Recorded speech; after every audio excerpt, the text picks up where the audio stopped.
Ja mä halusin kysyä sulta ensin sen, että teetkö sä niin kuin pääsääntöisesti parien kanssa vai yksilöiden kanssa? Kumpi sulla on enemmän asiakaskunnassa? Mulla on aika tasan. Eli sanoisin, että 50-50 noita yksilöasiakkaita ja pareja, mutta suurin osa mun yksilöasiakkaistakin on jollain ihmissuhde teemalla. Eli jollain tavalla parisuhteiden, ihmissuhteiden kanssa mä oon tekemisissä suurimman osan mun yksilövastaanotoista. Joo, eli aina suhde muihin ihmisiin on jotenkin kai se kantava teema, kun ihminen jonkunlaiselle terapian vastaanotolle tai suhde itseen tai suhde toisiin.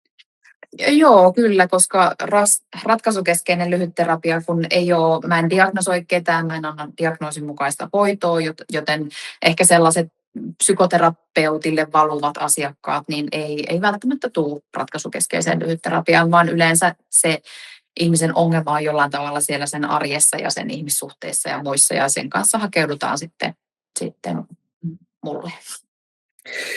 Hei, sanotaan aina, että ihmiset menee, varsinkin pariskunnat, niin etenkin pariskunnat, menee liian myöhään niin kuin asiantuntijan vastaanotolle, niin jaat sä tämän näkemyksen, ja jos jaat, niin mitä sä suosittelisit, missä kohtaa kannattaa ottaa ulkopuoliseen yhteyttä? Mitä sä toivoisit, milloin ihmiset ottaisi yhteyttä, missä vaiheessa? No, toki ennaltaehkäisevästi. Musta olisi hirveän ihanaa työskennellä esimerkiksi ihan nuorten parien kanssa tai myöskin siinä vaiheessa pariskunnan kanssa, kun suhde on vaikka aika alkutekijöissä, että ei ole vielä kroonistuneita ongelmia tai hirveän paljon sellaisia haavoja, mitä sitten vuosikymmenten takaa jotenkin pitää kaivaa, jotta taas kiinnostaisi. Jotkut tutkimukset sanoo, että parit tulee pariterapiaan sen jälkeen, kun niillä on mennyt 6 vuotta huonosti. Ja se on jo kieltämättä aika semmoinen hankala vaihe, jos näin pitkään on mennyt, mutta ei suinkaan toivoton. Mutta ehdottomasti haluaisin, että ihmiset tulee silloin, kun niitä vielä kiinnostaa. Että mua kiinnostaa vielä olla ton ihmisen kanssa. Mä haluun parantua, koska se on ehkä vähän niin vaikein asiakas, kun on vähän toinen jalka ulos ovesta ja toinen sisällä. Niin tuntuu, että siinä kohtaa, kun ei oikein tiedä, niin se semmoinen tietynlainen pariskuntatyöskentely,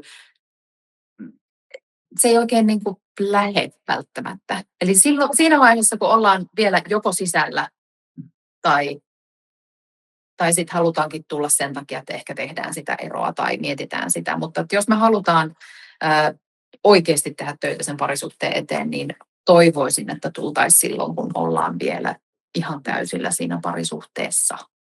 Joo, mä ymmärrän ton, ja mun tulee tuosta mieleen se tapaus, en tiedä, törmäät sä niihin paljon, mutta mun mielestä sitä on paljon, että näetkö, se pariterapiakaan ei auttanut meitä. Eli se on laitettu jo, mielessä ollaan jo eroamassa, mutta sitten otetaan jo muutama pakollinen käynti, jotta voidaan sanoa, ja saadaan vähän niin kuin taustavoimaa sille, että mä voin lähteä tästä, kun se asiantuntijakaan ei saanut meitä auttaa. Näen, ja mä ehkä näen just, että aika monet tulee silleen, että toinen on jo vähän päättänyt. Toinen ehkä haluaisi, mutta sitä oikeasti sitä halua ei ole. Et se on ehkä surullistakin, että tullaan niin myöhään. Et näkee vaikka pariskunnan, että ei tässä ole mitään niin graavia, etteikö tästä olisi jotain voinut tulla. Mutta liian vähän liian myöhään. Et jollain tavalla ne parisuhdetaidot on ollut niin alkeellisia, että sitä on niinku roiskittu menemään semmoisilla niin kuin parsakallin taidoilla suurin piirtein maailman tärkeimpien asioiden kanssa, jonka takia ollaan päädytty siihen, että liikaa on mennyt rikki, ja ei mua oikein enää kiinnosta. Joo, toi on musta hirveän hyvä, kun mä ajattelen niin, että kaikkien ei tarvitse olla ikuisesti yhdessä ja ihmiset saa eroja. Joskus se ero on todella niin kuin hyvä ratkaisu ihan koko porukalle. Mutta sitten tavallaan mä ajattelin niin, että se on myös kauhean kallis ratkaisu. Että jos näin ajattelee, niin tavallaan että se tosi hyvä sijoitus olisi se, että tultaisiin odottamatta sitä 6 vuotta jotenkin. Tämä on ihan niin kuin kylmää talousfaktaa, että niin se vaan on, että se on kauhean kallis ratkaisu. Ja toisaalta se joudut aina uusienkin suhteiden kanssa sen eteen, että mitkä sun omat parisuhdetaidot on. Että sellaista suhdet ei ole, ettei se pistäisi sua sen tosiasian eteen, että mitä sä itse tuot sun suhteisiin. Mm. Hei, milloin sun mielestä just ratkaisukeskeinen lyhytterapia on se jotenkin valinta? Et paljonhan on, tutkimuksiahan on siitä, että se terapian muoto ei ole se oleellinen, vaan se kohtaamisen taito ja kohtaamisen taso ja jotenkin läsnäolon taito sillä ammattilaisella. Mutta missä sä korostaisit tätä ratkaisukeskeistä lyhytterapiaa? Et se on erityisen hyvä valinta silloin, kun... Silloin, kun ihminen on toimintakykyinen, muutoshalukas, eli sellaisessa pisteessä, että mä haluan vähän haastoa, että mä oon valmis jotenkin tekemään, että mä itse haluan muutosta, niin se on aika vähän ehkä sellaista jollain tavalla valmentavaa. Se on mun kanssa ainakin käynnit on tosi keskustelevia, sellaisia, että me ollaan tasavertaisia. Että se ei ole sitä, että sä tuut ja mä täältä nyt kerron, tai se ei ole myöskään sitä, että mä kuuntelen pääkallellaan, että joo, no kuulostaapa hankalalta, vaan se on nimenomaan sitä, että mä yritän haastaa sua ajattelemaan ja tekemään eri tavalla. Niin ehkä siinä kohtaa, kun mä nimenomaan haluan jotain muutosta. Rajaatteko te kauhean tiukasti tavallaan sen ratkaisun aiheen? Niin kuin, että tavallaan, lähteekö se jotenkin siitä liikkeelle, että kun se on ratkaisukeskeinen, niin ensin meidän pitää selvästi niin kuin rajata se ongelma hirveän tiukkaan, että mihin me haetaan tässä ratkaisua? No, vähän riippuu. Että jos sä tuut käymään mulla 3 kertaa, että asiakkuudethan ei ole ratkaisukeskeisessä välttämättä mitään 3 vuoden viikoittaisia juttuja. Että jos sä tuut mulle jonkun spesifin ongelman kanssa, että mulla on tämmöinen pulmat mun ihmissuhteessa, että mä vaikka on pohdiskellut eroa tai tämä mua niin vaivaa, niin se voi olla, että 3 kertaa, jos sä käyt, niin me oikeasti jutellaan tosi paljon nimenomaan tästä asiasta. Ja silloin siihen ei tule lillukan varsia niin paljon. Mutta ei toki, että ratkaisukeskeinen ei ole mikään takuu siitä, että nyt mä keksin teille ratkaisun tähän ongelmaan ja sen takia muutamassa kerrassa ja sitten matka jatkuu, vaan että totta kai mekin käydään hirveän laajasti läpi niitä ihmiselämään, että vähän tuommoista joka kadunmiehen ongelmaa me käydään läpi ja sinne mahtuu aika paljon tämän sateen paljon alle. Eli diagnooseja en anna, diagnoosin mukaista hoitoa en anna, mutta se ei välttämättä jätä pois kauheasti. Ja ratkaisukeskeisyys on ehkä muuten sellainen, sitä ehkä kritisoidaan jonkun verran semmoisesta nippelijutuista, että ihmiset tosiaan tulee hakemaan niitä ratkaisuja. Ja mä ajattelen, että ehkä tämä ei niin yksinkertainen tämä asia ole kuitenkaan, että ihminen on historiansa tuote, joten historiasta haetaan ymmärrystä niin paljon kuin tarvii. Mitään traumaterapiaa mä en spesifisti anna, mutta se ei tarkoita sitä, etteikö vaikeista asioista saa ja pidä puhua just sen verran, kun sä itse haluat. Että mä en tule viemään tavallaan semmoiseen lapsuusluuppiin välttämättä, mutta siellä ollaan just sen verran, kun on tarkoituksenmukaista ymmärtää nykyhetkeä. No mutta onko sinulla sitten sellaisia tilanteita, joissa sä selkeästi ohjaat johonkin toisen tyyppiseen terapiaan, että okei, että me ollaan nyt tavattu näin monta kertaa, mutta onko sinulla joku sellainen tilanne työssäsi, että sä ajattelet, että ehkä tässä kaivataan nyt jotain muuta? On. Etenkin ehkä... Että jos ihminen tulee nimenomaan jonkun asian kanssa, että mulla on vaikka tällainen riippuvuus tai mulla on joku syömishäiriö, mulla on jotain diagnoosia ja mä haluaisin nimenomaan siihen valmennusta, niin mä Sellaiseen mä yleensä ohjaan psykoterapiaan. Tai sitten tilanteissa vaikka, jossa mulla on pariskunta, joissa toisella voi olla mielenterveysongelmia tai riippuvuuksia tai jotain muuta vastaavaa, niin silloin mä kyllä sanon, että semmoinen oma hoitosuhde siinä rinnalla on tosi tärkeä. Ja sitten erityisesti, kun me puhutaan ihmissuhteista, niin että älä kerro kellekään, mutta mä oon todennut vähän, että ratkaisukeskeisyys ei riitä, koska me hirveästi tykätään ajatella, että no kun mä teen näin ja näin, niin sitten nämä kaikki tästä, kun loogisesti ja järkevästi ajattelen, niin asiat helpottuu, mutta kun puhutaan ihmissuhteista, niin kaikki on tunnetta. Ja sen takia ne kaikista järkevimmät, me voidaan lukea 100 kirjaa ja silti me tavallaan tehdään sitä samaa virhettä tai se samat jutut ja samat kaavat toistuu, koska siellä on se tunne takana. Ja sen takia mä oon myöskin opiskellut tunnekeskeistä pariterapiaa, koska mä koen, että ei me pelkästään ratkaisuja ja toimintamalleja muuttamalla päästä sinne, missä meidän ehkä oikeasti pitäisi olla, kun puhutaan ihmisten välisistä asioista. Toi oli hyvä lisäys ja tarkennus, koska mä usein käytän, sä oot niin paljon mua nuorempi, että sä et sitä muista ehkä, mutta ennen oli sellaisia tietoiskuja televisiossa. Ja mä aina muistutan ihmisiä siitä, että jos tieto riittäisi, niin meillä olisi joku täti-ihminen tuolla televisiossa, joka aina sanoisi, että näin pitää toimia. Mutta se ei pelitä sit siinä arjen oikeassa tilanteessa. Hei, sano mulle sellainen asia, että mitkä sun mielestä, mä en tiedä pystyykö tämmöistä listaamaan, mutta niitä yleisimpiä syitä, sanot sä 3 tai 5, se on ihan sama, mutta mitä sun nousee heti mieleen, että yleisimpiä syitä, että ihmiset hakeutuu sulle, ehkä vaikka niin kuin parina, mutta voit sä sanoa muistakin? En tiedä mikä on 2, 3 ja 5, mutta ylivoimainen 1.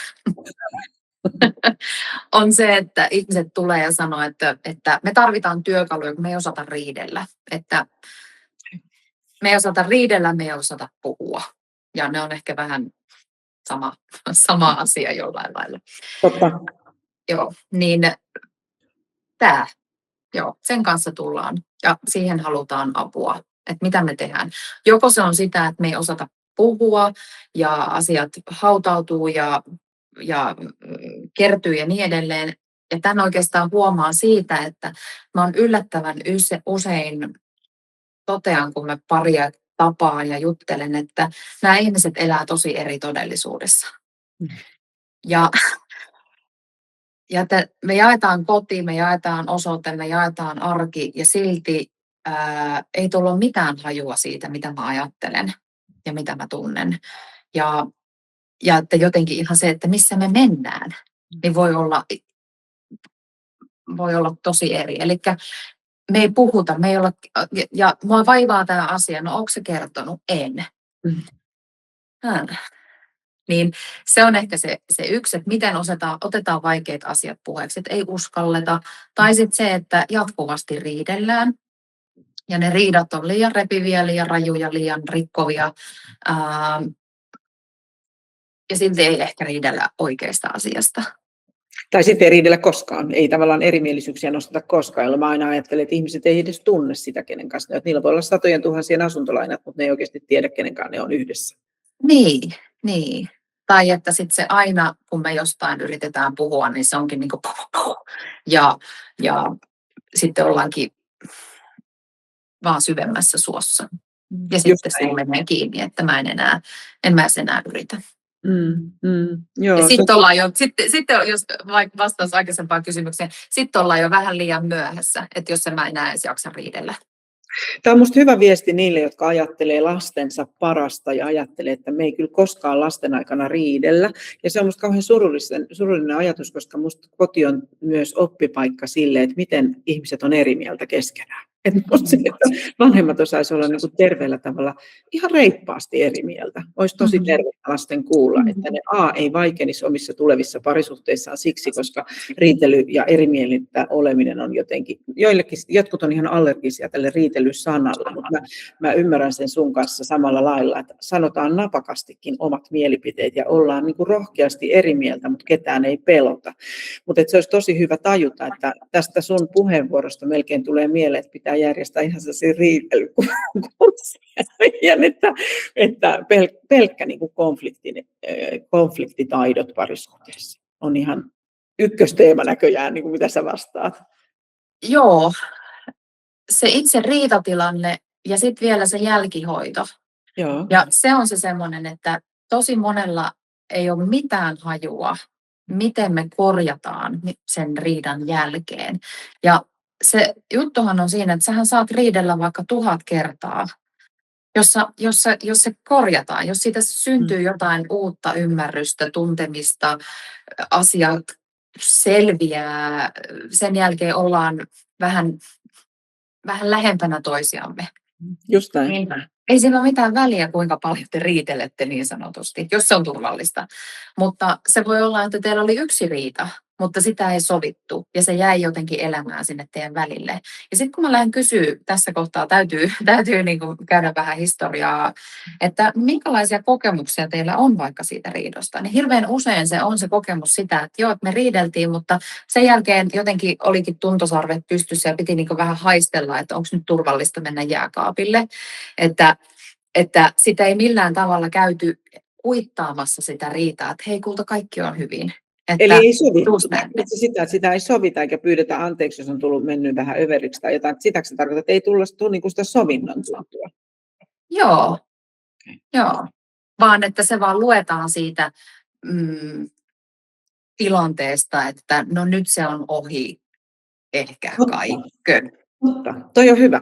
Se on totta, että ihmiset ei jotenkin tajua, että se riita ei lopu tai se erimielisyys ei ole sitä, että vaikka sanotaan tiukastikin ja ollaan eri kannoilla, niin sitten se pitää vielä niin kuin saattohoitaa siihen, että hei, ollaanko me nyt jotenkin sujut tämän asian kanssa tai samalla, tai myös uskalletaan jäädä, niin kuin, että ollaan eri mieltä. Että musta mä sitäkin korostaisin, että me voidaan olla loistavassa ihmissuhteessa, vaikka me ollaan joistain asioista aina eri mieltä. Että se ei tarkoita sitä. Että periaatteessa kun ihmiset aina riitelee sitä samaa asiaa, että olenko sinulle oikeasti tärkeä ja olenko tässä turvassa, niin toisaalta myös täytyy kestää se, että on maailmassa aiheita, joista me jäädään, me ollaan eri mieltä ja piste.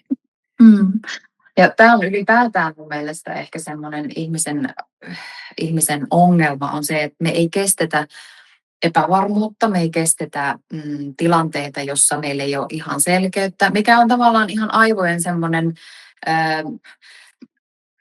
mekanismikin, että me halutaan täyttää aukot, missä ei ole järkeä. Me halutaan laittaa asiat järjestykseen ja loogisesti jollekin janalle, mutta kun me puhutaan ihmissuhteista ja muista, niin se on vähän niin kuin monimutkaisempaa kuin se, että kaikki ei aina mene niin nätisti janalle ja muuta.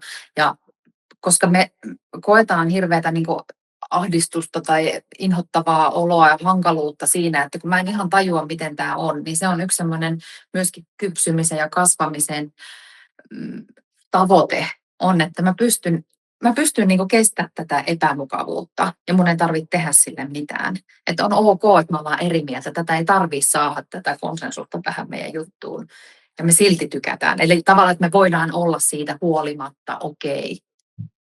Tuosta sä tuot tavallaan kauhean semmoisen tärkeän asian mun mielestä, että ehkä me ollaan valittu joku ihminen siksi, että meidän on helpompi kohdata arkiton ihmisen kanssa kuin ilman sitä, että tavallaan sitä luottamuksen rakentamista tehdään niin kuin koko aika ja monta vuotta ja aina. Et silloin ne erimielisyydet ei horjuta jotenkin sellaista perususkoa siihen. Et just toi, miten sä äsken puhuit, niin tuli mieleen se, että jos on sen pohjatyö tehty hyvin, että me perusluotetaan toisiimme, niin me ei olla moksiskaan siitä, että me ollaan jostain pikkuasiasta tai vaikka isostakin arvokysymyksestä sitten ihan vanhoilla. Että me voidaan riitellä kotona politiikasta, jos me tiedetään, että toi toinen on kuitenkin tiukan paikan tullen mun puolella. Eli se perusluottamus on siellä ok. Ja kun puhutaan riitelystä, niin se, että joo, riitely täytyy olla sillä tavalla turvallista, että me ei riidan aikana uhkailla erolla tai ei tule fyysistä pelkoa tai mitään semmoisia niin graaveja asioita. Mutta yksi semmoinen tärkeä pointti mun mielestä riitelystä on se, tai semmoinen, mikä helpottaa sitä riitelyä, on se, että mä tiedän, mitä tapahtuu seuraavaksi.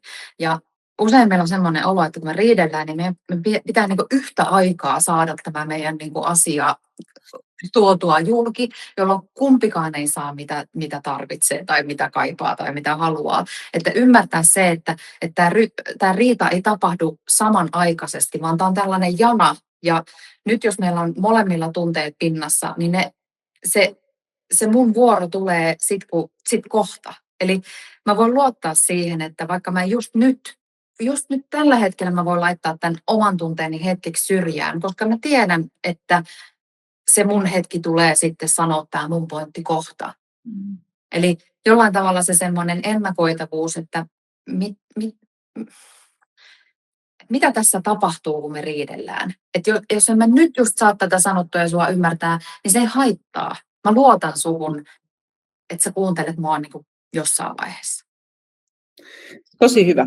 Tosi hyvä. Me ollaan joskus käytetty sitä ihan oikeassa elämässämme sitä kysymystä, että mitä sä pelkäät tässä hetkessä ja mitä sä toivoisit multa nyt, kun näkee, että toinen on tosi tuohtunut. Että mikä sua oikeasti pelottaa? Ja se kuulostaa provosoivat kysymykset, mutta jos sen kysyy tietyllä tavalla, niin se ei provosoi. Ja jos se lisää, että mitä sä toivoisit multa nyt, niin se jotenkin rauhoittaa.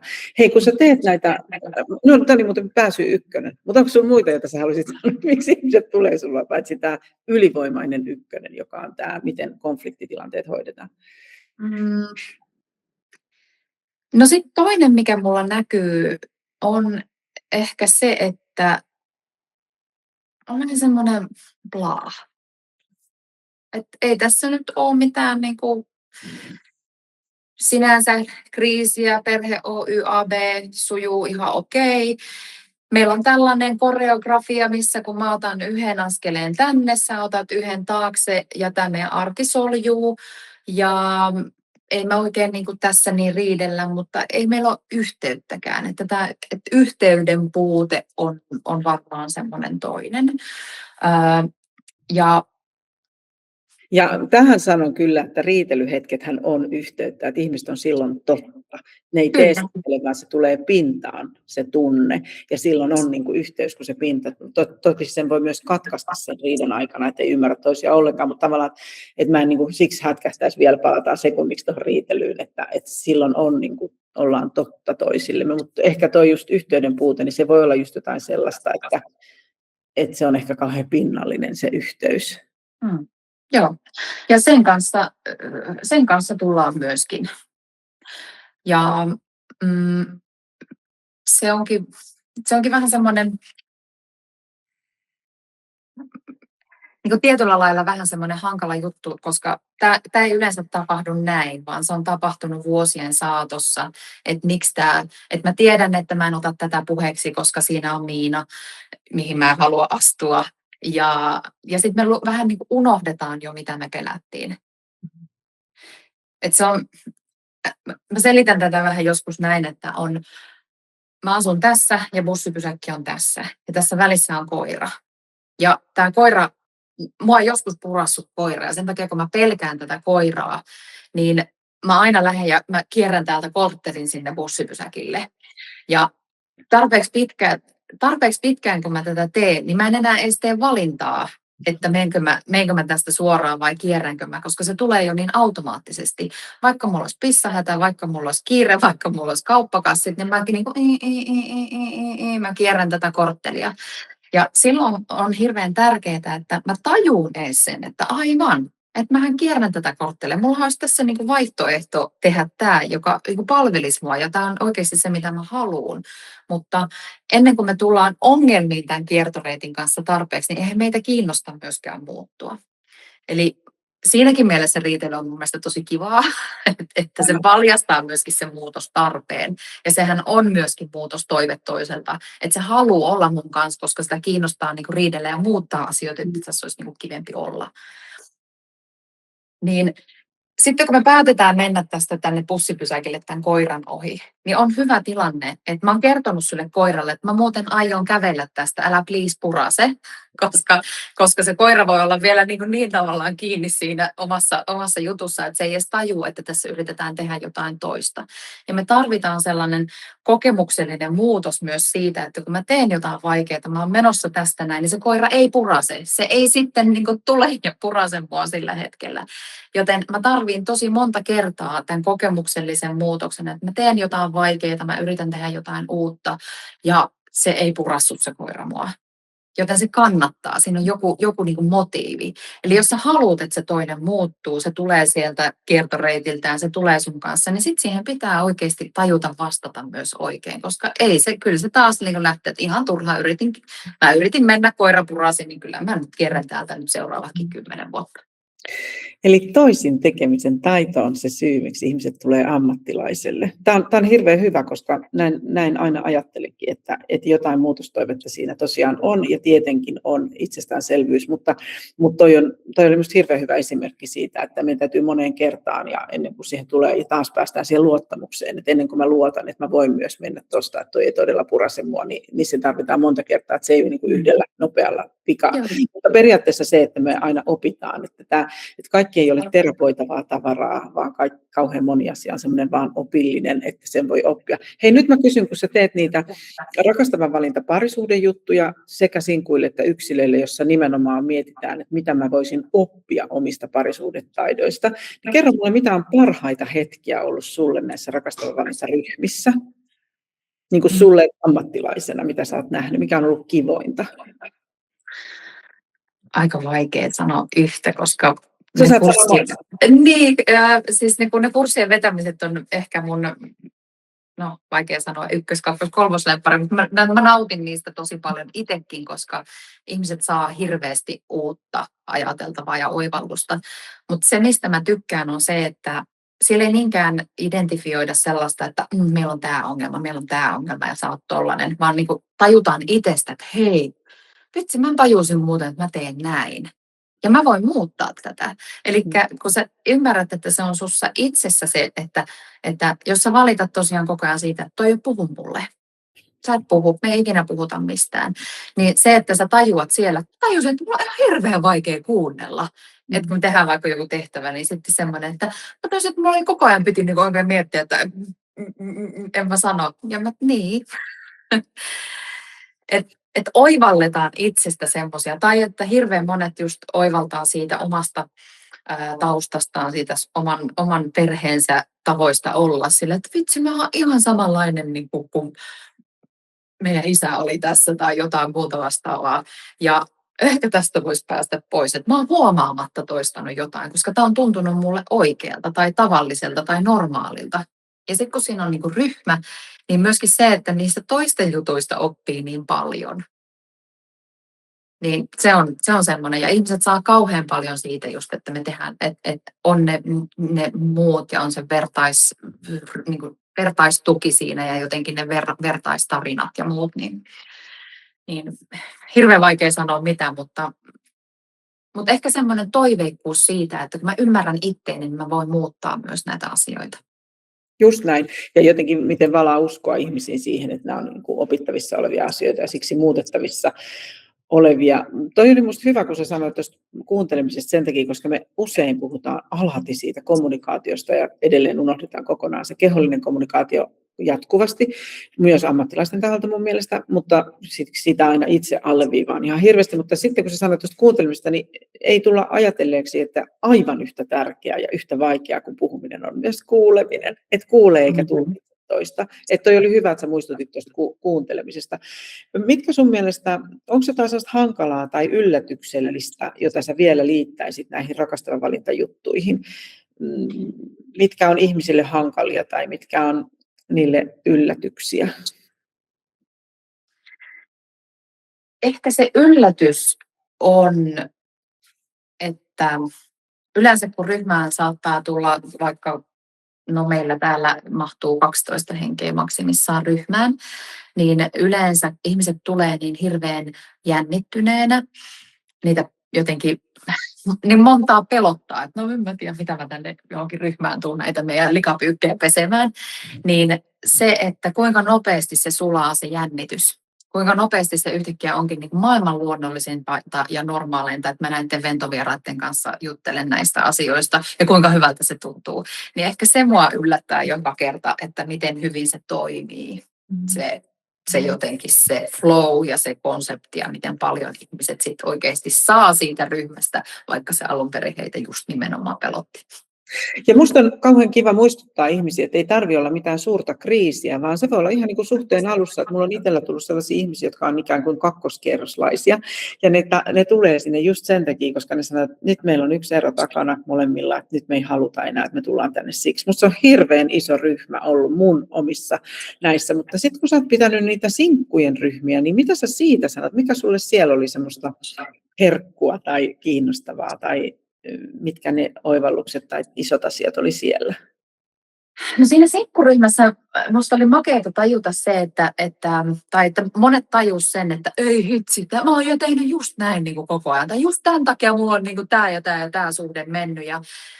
Tai että just nyt mä tajusin, että tämä mun kotijuttu oli itse asiassa just se, mitä mä oon hakenut. Ja mä oon niin kuin suostunut tällaisiin juttuihin tai niin kuin hakenut tällaista, koska tämä on tuntunut normaalilta ja en enää. Ja sinkkukurssilta oli jotenkin ihana se, että mä niin haluaisin, että tämä olisi jossain appissa semmoisena niin kuin sertifikaattina, että sä oot käynyt rakastavan valintakurssin, että olisi joku tae siitä, että sulla olisi niin kuin itseymmärrystä ja kykyä semmoiseen parisuhdetoimintaan tästä eteenpäin, koska nimenomaan olen ottanut vastuun itsestäni ja omasta käytöksestäni.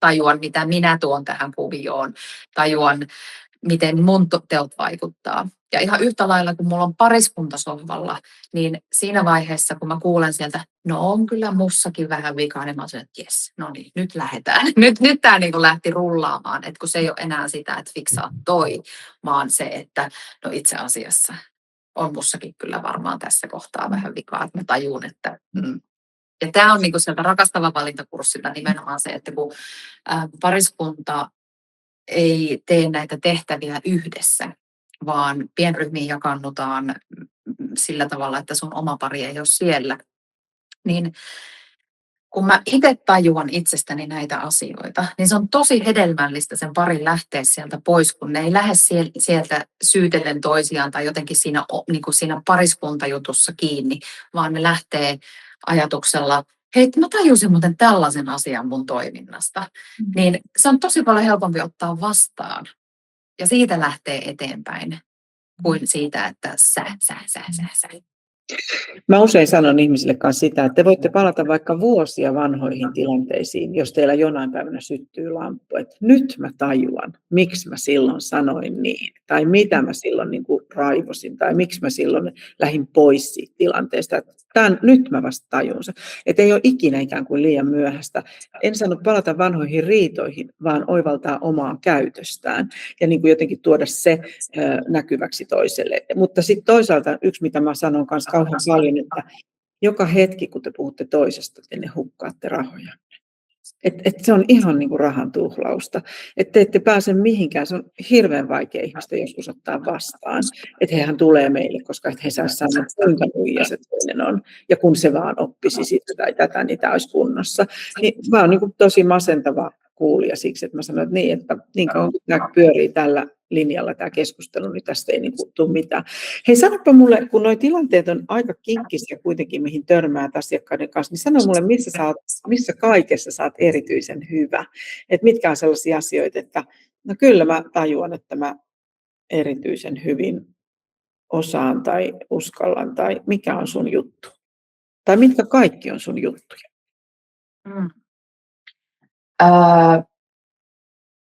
Mä oon varmaan, siitä mä oon saanut hirveän paljon kiitosta, että mä osaan jotenkin esimerkkien ja tarinoiden ja juttujen kautta tuoda sen semmoiseksi, ja ehkä ne tarinat myöskin jää mieleen, ja sitten kun niitä voit soveltaa siihen omaan tilanteeseen sopivaksi, niin siitä hirveän monet on saanut jotain. Ihminen oppii tarinoiden kautta. Ne on samaa mieltä. Ja sitten se, että mä teen asiat ehkä hirveän tavallisiksi ja lähestyttäviksi. Että totta kai tämä on niinku tällaista. Ja että ihminen ehkä lähtee täältä semmoisessa tunteessa, että en mä ole ehkä ihan outo, vaikka mulla on tällaista. Sitten mä oon siinä varmaan aika hyvä, kun mä aika usein aika lailla kädestä pitäen valmennan sitä paria puhumaan toisella tavalla toisilleen. Eli vaikka se tuntuu tosi inhottavalta ja oudolta, kun mä ehkä pakotan siihen, että nyt odota, älä sano näin, kokeilepa näin, vaan että me vastaanotolla välillä ihan silleen niin kuin tyyliin hihoit käärien.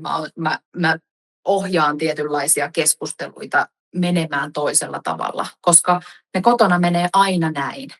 Niin täällä mä pakotan tekemään ne toisin, jotta se jättää jonkun erilaisen kokemuksen muutoksen ja mallin siitä, että aivan.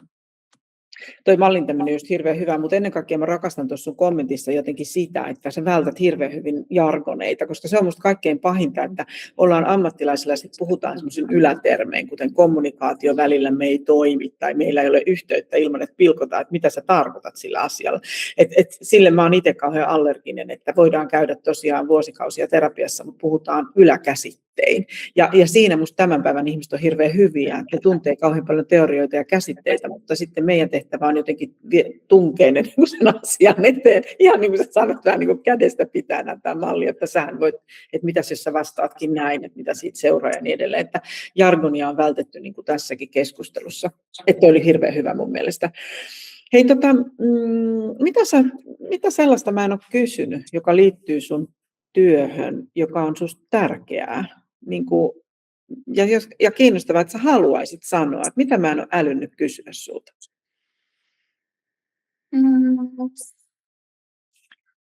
Jaa.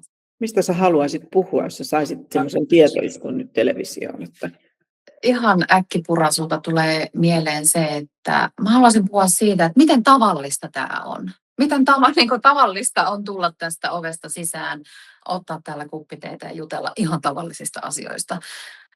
Koska mitä enemmän ja pitempään mä tätä työtä teen, sitä vähemmän mä enää yllätyn tai kuulen sillä tavalla mitään uutta.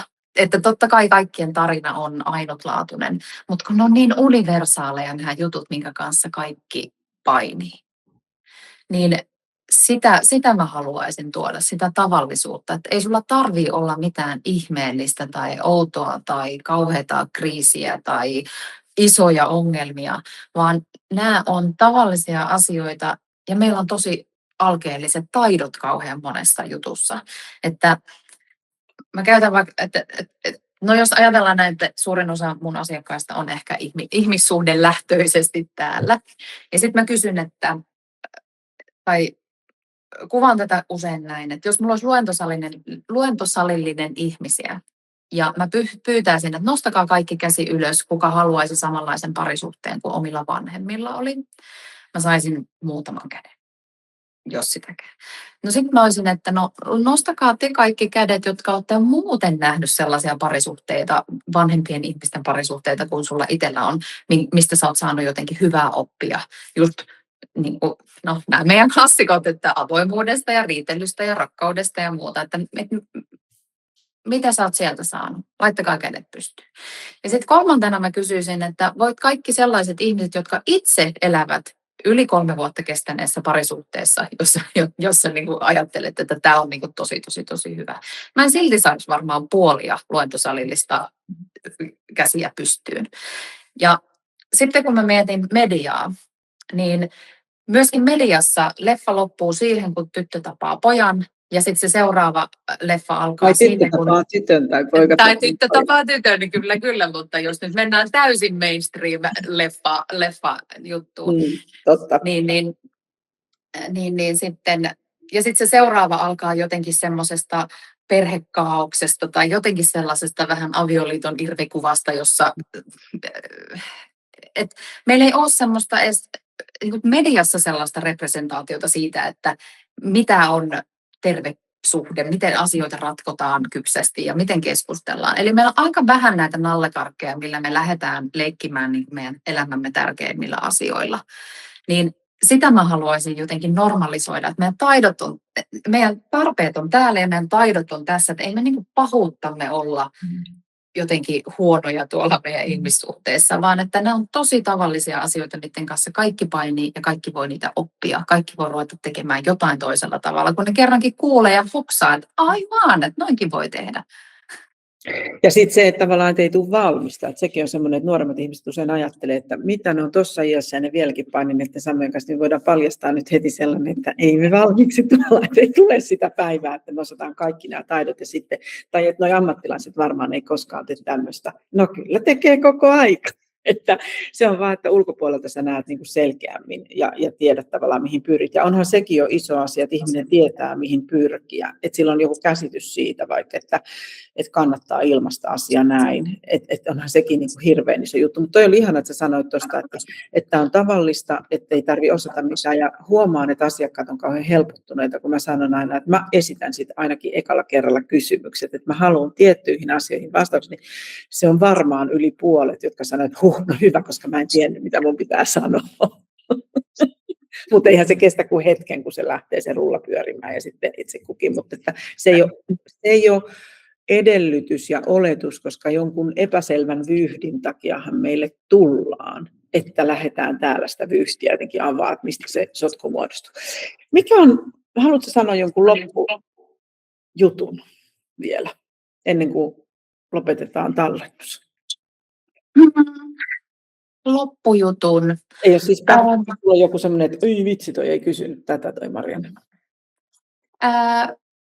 No ehkä loppujuttuna jotenkin, että me oltaisiin enemmän sinut sen kanssa, että me ollaan ihan tässä samassa veneessä kaikki näiden meidän ihmissuhdesotkujen ja solmujen kanssa. Ja niitä ei tarvitse hävetä ja niihin saa apua ja kannattaa hakea apua, koska ne on kuitenkin meidän terveyden ja elämän ja kaiken niin kuin perusta. Eli sillä meidän kaikista tärkeimmällä asialla ei kannata leikkiä tai että siihen oikeasti kannattaa pistää paukkuja.